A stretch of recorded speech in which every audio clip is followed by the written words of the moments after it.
Hello everyone, my name is Satyam Chaturvedi and today I am going to explain the very important topic of our language, that is tense. And this particular chapter or whole tense will be explained with my handwritten notes. I am not going to use your language book. You can give it a read after watching this explanation, and definitely it is going to help you a lot.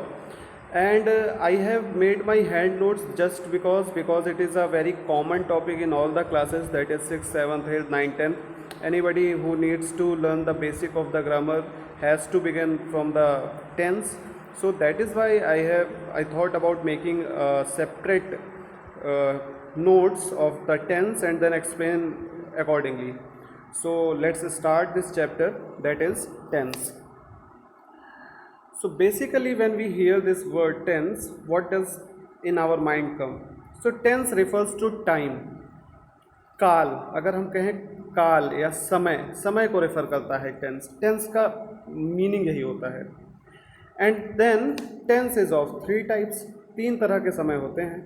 या तो present tense होगा, means whatever is happening in the present tense, अभी वर्तमान काल में जो हो रहा हो. Second can be past tense, means जो बीत चुका होगा, दैट इज भूतकाल. And third is future tense, means ऐसा समय जो अभी आया ही नहीं है, आने वाला है. Right. So there are three types of tenses और टाइम, तीन तरह के समय होते हैं.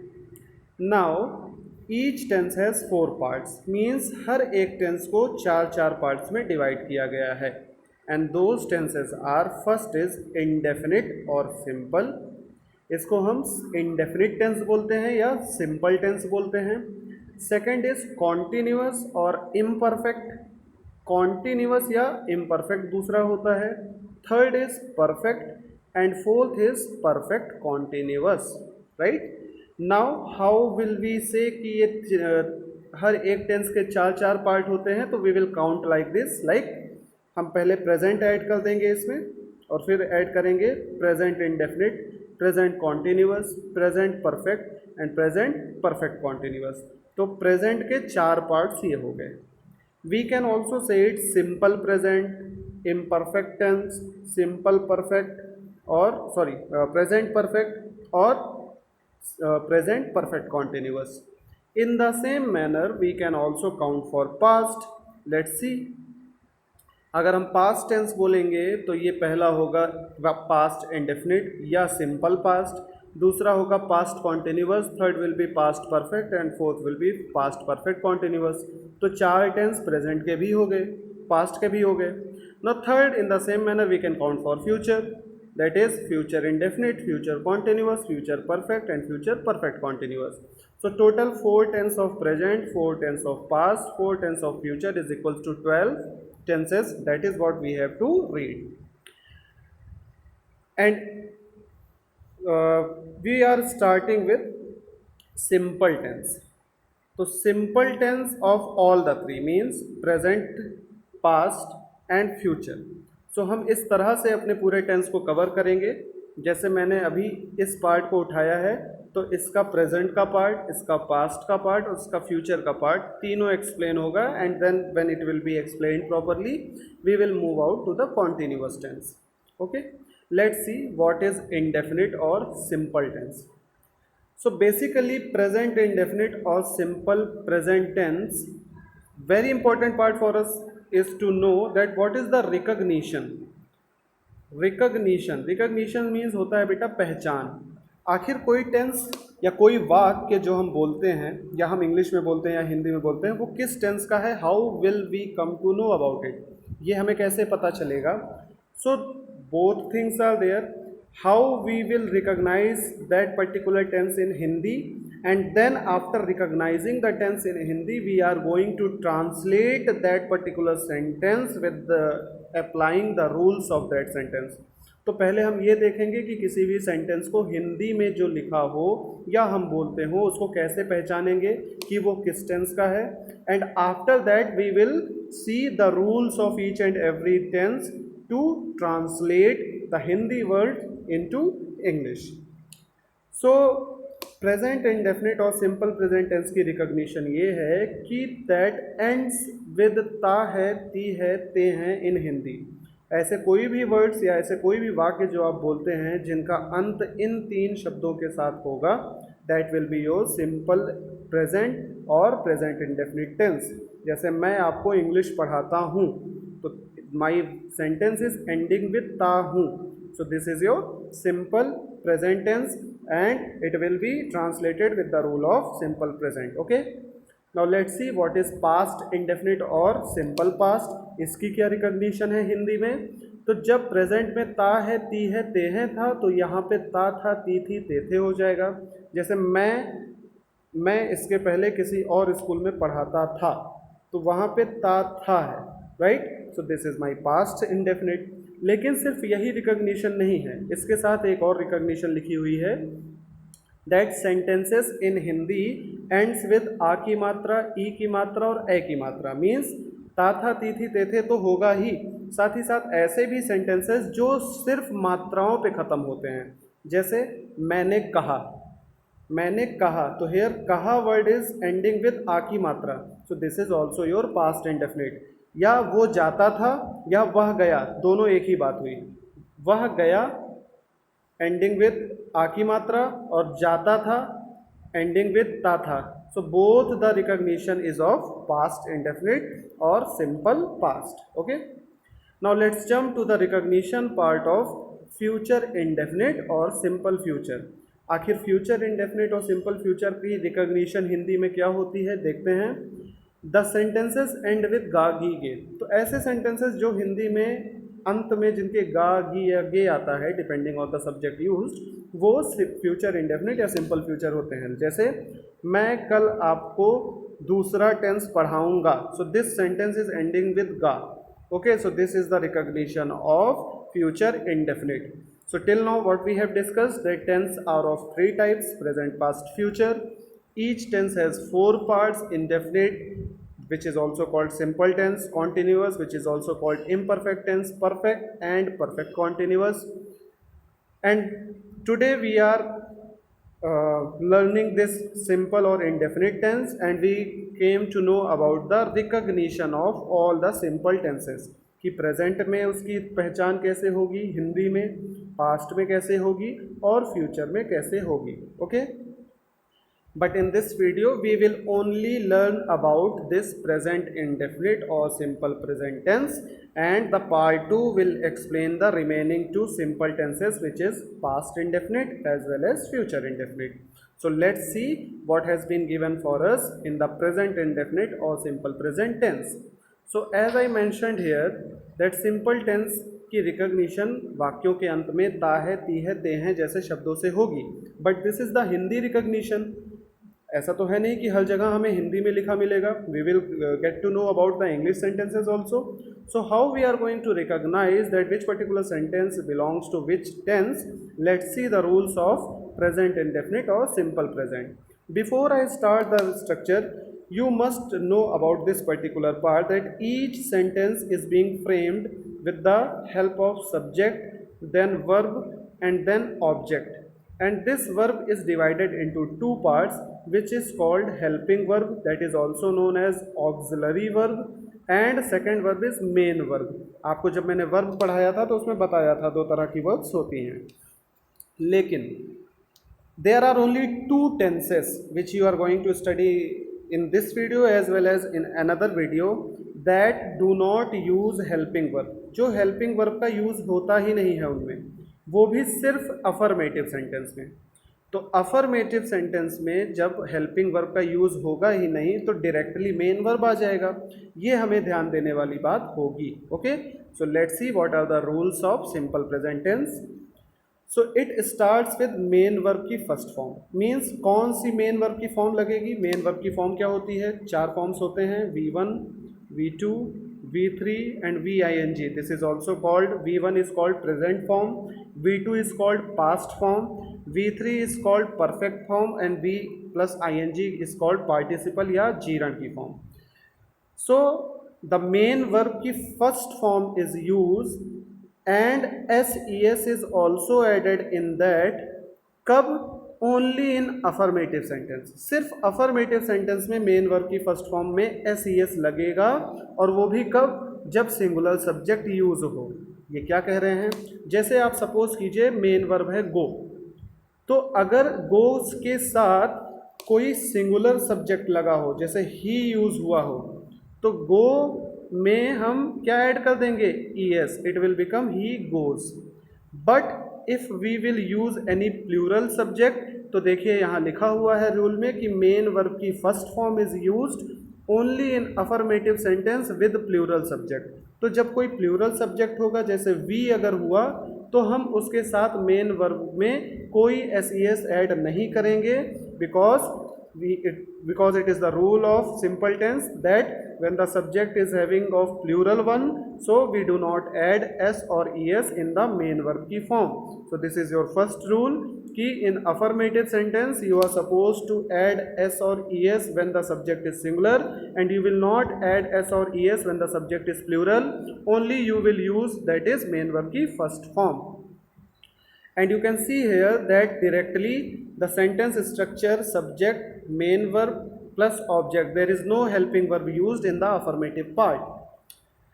Now there is a question which comes in our mind कि सर हमें कैसे पता चलेगा कि किन verbs में हमें es ऐड करना है और किन verbs में s ऐड करना है. So for that I am telling you and very shortcut. So the verbs which end with sh, ch, o, ox या ss, तो ऐसे वर्ब्स जिनके एंड में एस एच आए, सी एच आए, ओ आए, ओ एक्स आए या एस एस आए, so we will add E S in that. और बाकी जितने भी मेन वर्ब्स हुए जिनके अंत में ये 5 फ्रेजेस या 5 ग्रुप ऑफ लेटर्स नहीं आएगा, उसके साथ आप एस ऐड करोगे। Let's see an example.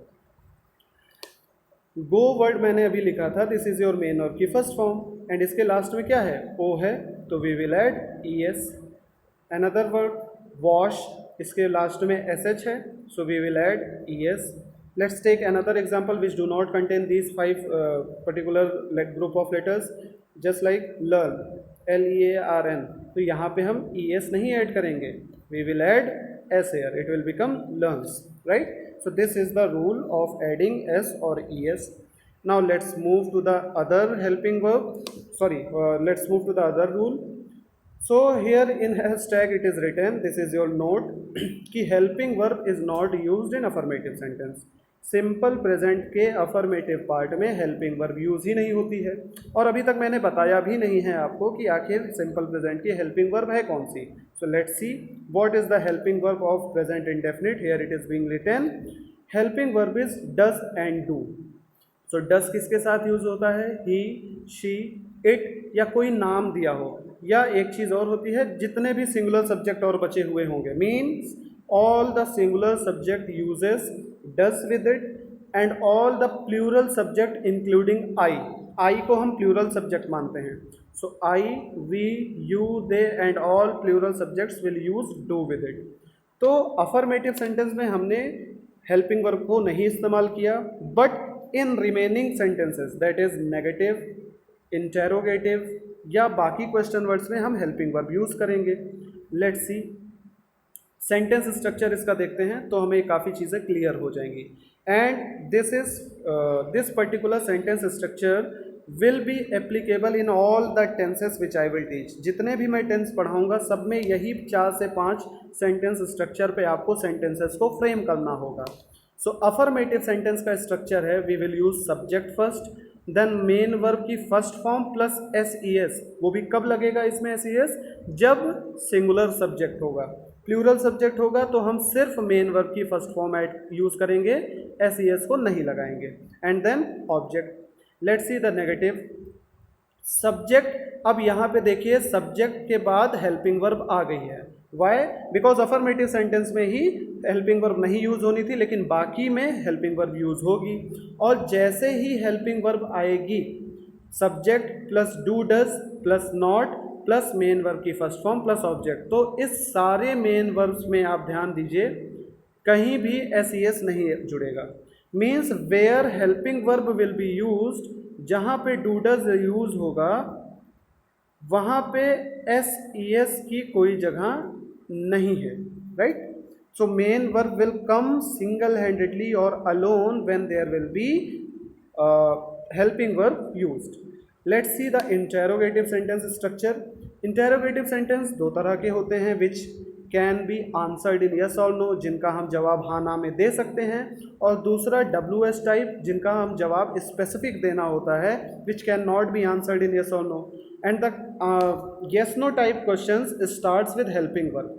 तो जो येस नो टाइप के क्वेश्चंस होते हैं वो हेल्पिंग वर्ब से शुरू होते हैं, और हिंदी में हमेशा वो क्या से शुरू होते हैं। जैसे क्या मैं तुम्हें पढ़ाता हूँ, क्या से शुरू हुआ, तो इसका आंसर आप येस और नो में दे सकते हैं, वेदर येस और नो।